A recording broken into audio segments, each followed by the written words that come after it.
Natalie, founder of Naturally Social, and I'm here to redo our Facebook Live from yesterday.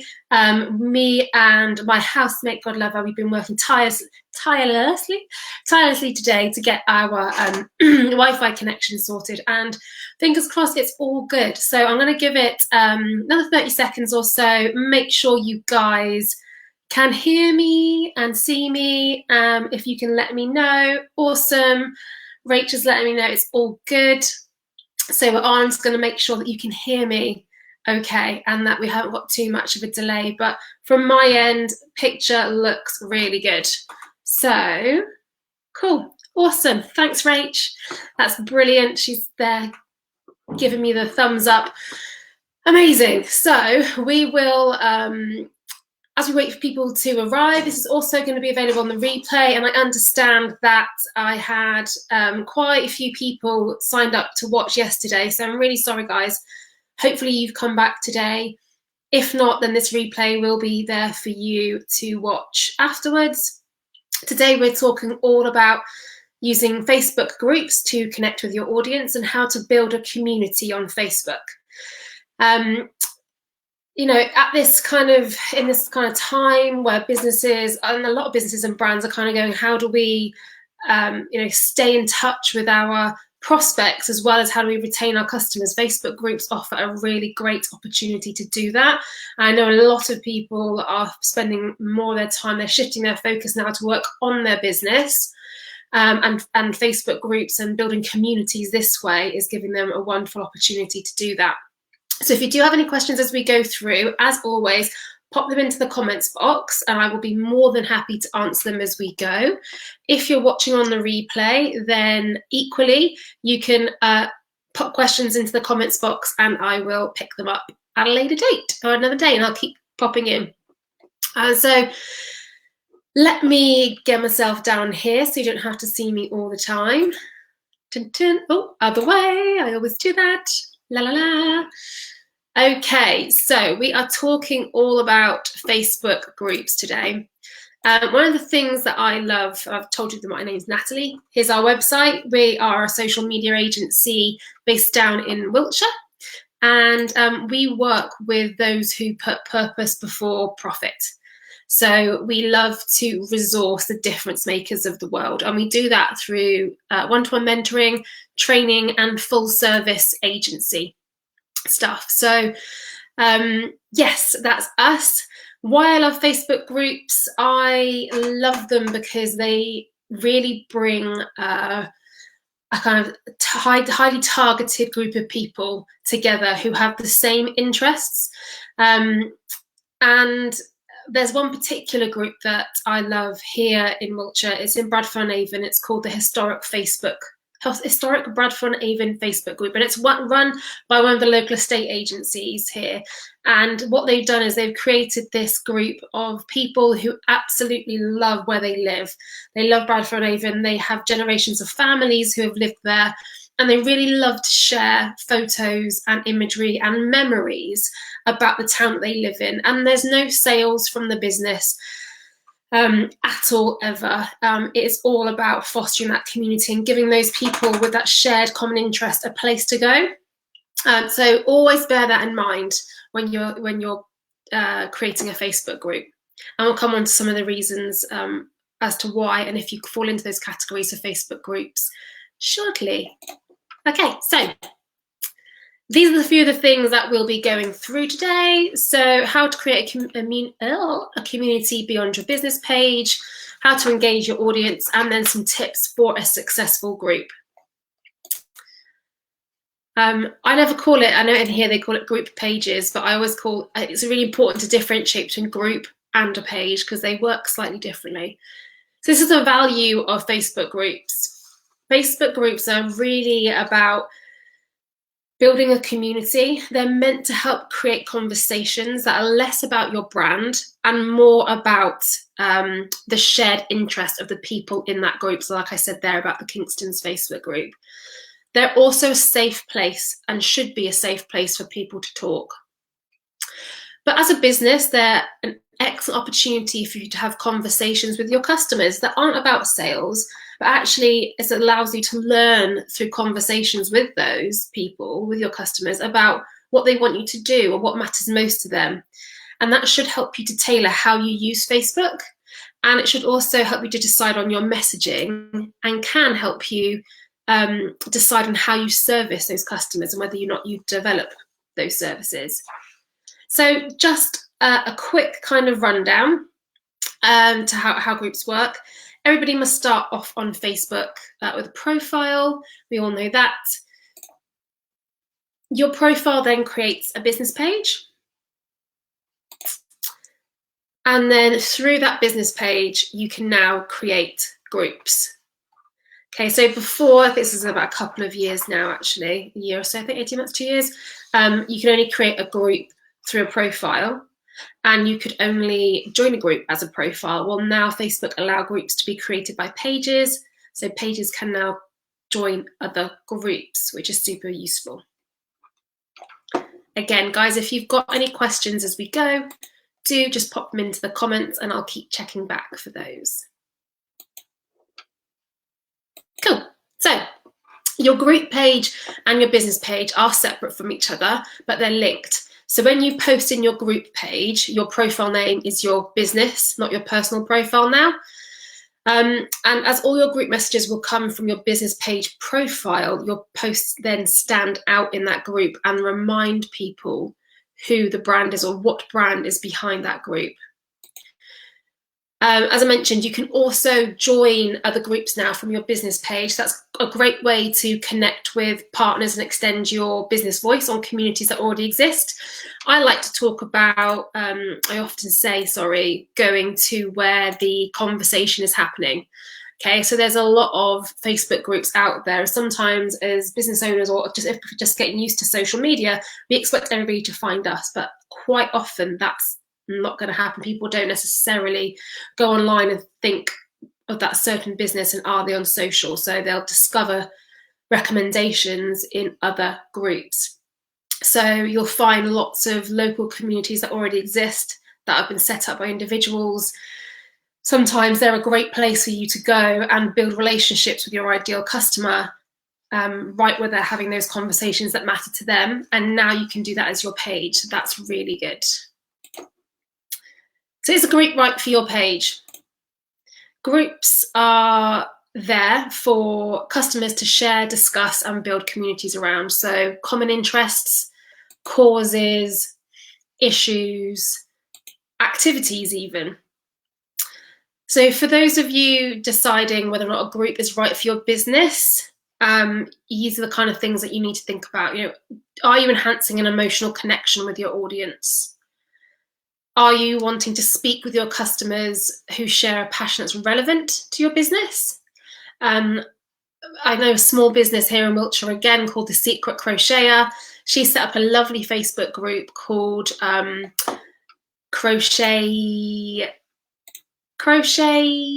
Corner, I think it is, or Crocheters in Wiltshire. So she has set up this Facebook group for everybody who's got a love of crochet, and that's her brand behind it, and it's a wonderful little community. But also, if you're trying to provide education or kind of best practice around what your service or product, then Facebook groups are a great opportunity for you to do that. We have a Facebook group called the Social Media Academy. We'll pop a link underneath here for you, where we don't sell in that group, but it's there to provide educational tips and information to those who are keen to learn more about social media. So the Peach Truck, if anyone hasn't followed these guys or seen these guys or heard of these guys, they're American business, but they're a great example of how businesses have been able to use groups to increase their exposure on Facebook. So they sell peaches basically in Georgia at summer pop-up events across the states, and they also offer gift boxes online for delivery. What they kind of realized as they were traveling around, that this conversation about their business was still taking part, and people wanted to be in touch with them even if they weren't visiting them and didn't have that place to go and see them and buy. So as the business continued to grow, they decided to set up this Facebook group called the Peach Truck Recipe Swap, which I absolutely love. So this is a place for everybody who loves the peach truck to come and share some recipes, like what they're doing with their peaches. And again, they're not there to sell anything directly there. It's a way for them to really build a community outside of their page and give something back to their customers. And in turn, that kind of does that brand awareness and marketing for them, and it makes everybody feel connected. So Stephen really explains it well as to why they set up their group. It's a fantastic way to bring their community together, but he also says about it giving them some insight. So it's giving them insight to it has given them insight into their customer base, and it really gets them to understand what it is that their customers are looking for next and what they want. So it's a great way to get your fans talking, as Stephen says. People want the opportunity to be a part of something bigger than themselves, and this is a great opportunity to do that. So Facebook groups are fab for extending your kind of customer connection. So hopefully you can identify a way that groups would be relevant for your business. If you've got an idea or you're unsure if a group would work for your business, then do pop a comment in the comments box, because we can, I'm sure, help you define what a group or whether or not a community is relevant for you. Okay, lovely. But there'll be many of you out there who have already got a group set up. So let's go through some tips for a successful group to run. First off, it's all about making that first impression. So this is your cover picture, and you'll be surprised that a lot of groups that we come across don't have a good cover image. So when people search for something, here we've got seasonal recipes, for example, as this in this shot. When people search for you, they're going to see a list of groups display in the search results. You really want to grab attention with your logos and your cover pictures. So make a great impression by selecting a group cover photo that will attract your audience. And also spend some time crafting your group description, which is here. Okay, this helps to ensure that new and prospective members, when they find you, helps them to understand what the group is for. So make sure you really take some time over writing this. Sorry, too many clicks there. Take some time to write this, okay? And also there's a new function to add rules and community guidelines. You can, previously you would add these into the description so people knew what to expect, but now you can actually set up automated questions, and you can send people rules before they join so that they know what they're signing up for. And I think it's really wise to have community guidelines about any social media platform. And especially with groups when you're trying to attract lots of people into one place. Let people know how you expect them to behave, or how you would like them to behave, or what's not going to be tolerated. And usually that's stuff around overly promoting, or promoting stuff that isn't relevant to that audience, privately messaging people within that group, so respecting people's privacy, no harassment, that type of thing, no profane language. So have a think about what sort of norms and behaviour you expect for people to be in, to participate in within the group. And that next problem is generally around how do you grow the group? Similarly to when people ask how to grow your Facebook page, how do we invite people? Let's just tapping into a question here. Hi Olga, thanks for joining. Is it easy to set up a group? It is really easy. So I'm not sure if you were with us a minute ago, but let's see if I can go back a couple of steps. You will be able to, once you have your profile, you set up your page, and then there will be a little drop down. You can do it in a number of ways. Down here, this little arrow, and you'll click create group, and then it will take you through the steps, very similar to your business page. So it will ask you to fill in all of these bits. Yeah. So as you click create group, it will then ask you to fill in your cover, write your about and your description, etc. So one of the ways to attract a larger audience and to build your group is to send is to invite people who already like your page. For a start, will be one way. You can send a bulk invitation up to 1,000 contacts. So that's one way to do it. If you have emails or people, that are already in your friends list and email addresses that are GDPR approved, you can invite people this way as well. You can also add a join group button to your business page in the call to action underneath your header.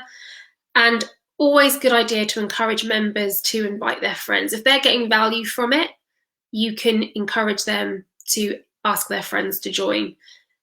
Also, don't forget to promote your group off your Facebook page. So adding it to e-newsletters, email footers, business cards, depending on what purpose your group has.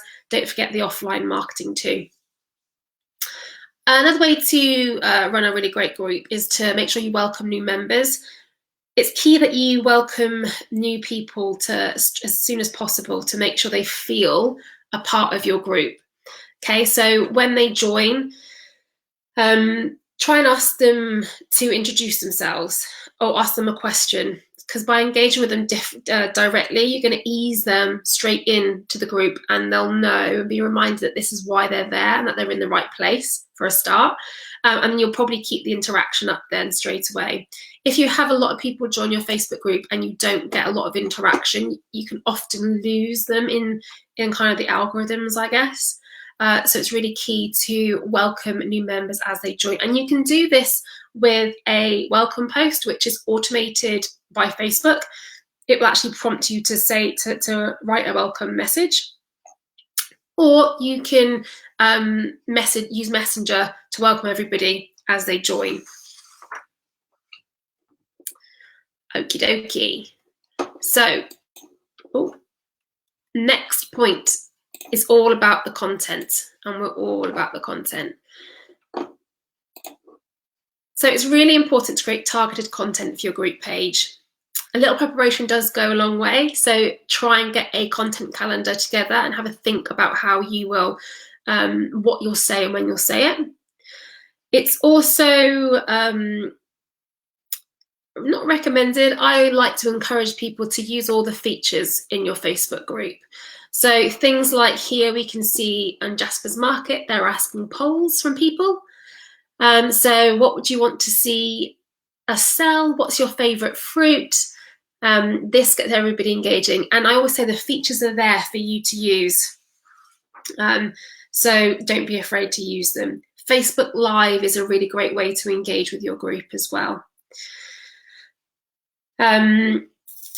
So running polls, being really creative, interact with your group with Facebook Live, and just make sure that the content and the questions that you're sharing are relevant to your audience, because otherwise they're soon going to switch off. I mentioned asking questions. They're a really fun, direct way to invite conversation. They're, simple questions can easily, that members can easily answer or show their unique knowledge. Is a great way to start. I like this example here. What's your best baking tip? Share them in the comments below. Now, if this is in a group about baking, then people are going to be really engaged with that type of question, and they're going to want to share their knowledge. We like to give back and to share that kind of sort of exchange. With the estate agents, again, we've got a good example here, asking tips for home improvements.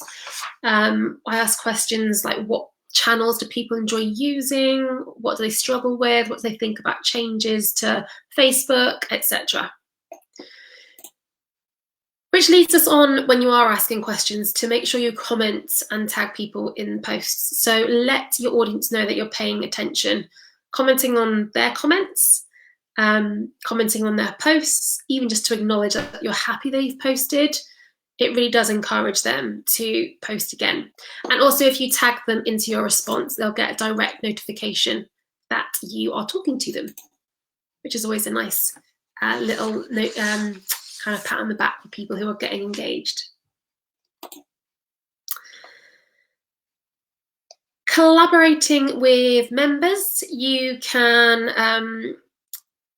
as again, create polls. You can ask them to create events with you, organize events, or you can discuss things with them in real-time chat. That's another feature that you can get in your Facebook groups. And as I said at the start, using groups in this collaborative way, you can should help you to inform what services you offer and how you deliver your business. I know some of the best brands I see online really use groups and Instagram stories for to really gauge what people want to see from them, and they take that that information and they change what they do. So a lot of people will ask, you love this garment. This is a clothes brand. You love this garment. What colour do you want to see it in next, red or white? People vote for it, and then they'll go off and they'll deliver what it is their audience asked for. And then they're able to come back online and show them that they've done exactly what the audience voted for. And that's a really great way to keep your audience engaged and to bring them on a journey with you, which is really, really important. And even now, whilst, again, as I said at the beginning, if we're not doing a lot of business per se in terms of selling, keep your people on a journey with you.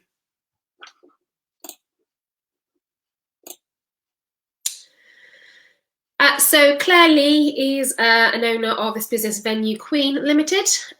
She talks about, in this quote here, the value of joining other Facebook groups as her business, which I mentioned a couple of slides ago. This gives you a great opportunity to participate in broader community discussions and extend your business's voice on Facebook. So don't expect everybody to come to you, try and go out to them. And as Claire says, by joining discussions, group discussions using her business page, she's been able to raise the profile of her business. In fact, since switching over her personal profile to her business page in the groups she networks with, I have seen members from these groups follow me or send messages to my page inbox. And it's great because these interactions can eventually lead them to consider me for future opportunities. So that's a great example. Cool, I'm going to just flip back and see if we've got any more comments. Awesome, Olga, good work, give it a go, let us know how you get on. And we've just popped a link to our Facebook group as well in the comments, so do join us there and take a look at what we're doing. And if you've got any questions about your own groups, you can always ask us there too. So that moves us on to measuring impact. Okay, when you, like with any content or any channel, once you start posting and creating, you really need to analyze your performance to make sure what you're doing matters, that it's actually getting reach, because there's no point in continually sending stuff out if it's not getting any engagement. That's not going to do any favors. And the great thing about social media is that it's a very forgiving place most of the time, in brackets. So if you make a mistake as a business, or if you try something and it doesn't work and you change your content strategy up, that's okay. People will understand. And if they miss something because you started doing, they'll let you know. If you start doing something and you stop and you take it back, they'll let you know. So adapt your business around your people. Oh. So the group insights can be found in your group down the left-hand side. And it'll take you to a page like this. This is a little caveat. You have to access your insights from your desktop as opposed to mobile. You tend to get more analytics available that way. But lets you see real-time metrics such as the growth of your community. So how many new members you're getting, how much engagement, so growth and engagement over days, how many posts you've shared and what comments and reactions and stuff you're getting. And it will also tell you your most popular days for posting, as well as your most popular times for posting. And then similarly to pages, it will then show you your most popular posts. Analytics aren't available straight away to all groups. You have to get, I think it used to be about 50 members until you can start to get analytics. But you can still get the basics if you haven't got the analytics suite, the insights tab here on the left. In the meantime, you can get a feel for how your posts are doing by looking at it manually. So, key takeaways for today, and I'm on time, I'm coming up to half an hour, yay! Because I do like to talk. See, having the notes helps, keeps me on track, Rach. Okay, before we go to our key takeaways, hey Val, how are you? I don't recognise the image, it's quite small, but I don't recognise the name. So my husband Bill is sitting here with me and he is asking, how does he choose between having a page or a group? He is a counsellor and psychotherapist. So what I would say, Val, is that if, let me bring myself up here so you can see properly. There I am. What I would say is it's probably a good idea to think about your aims and objectives. What is it that you want the group to do for you? Do you want the group to, so I've got a bit of glare on my sunglasses, my glasses.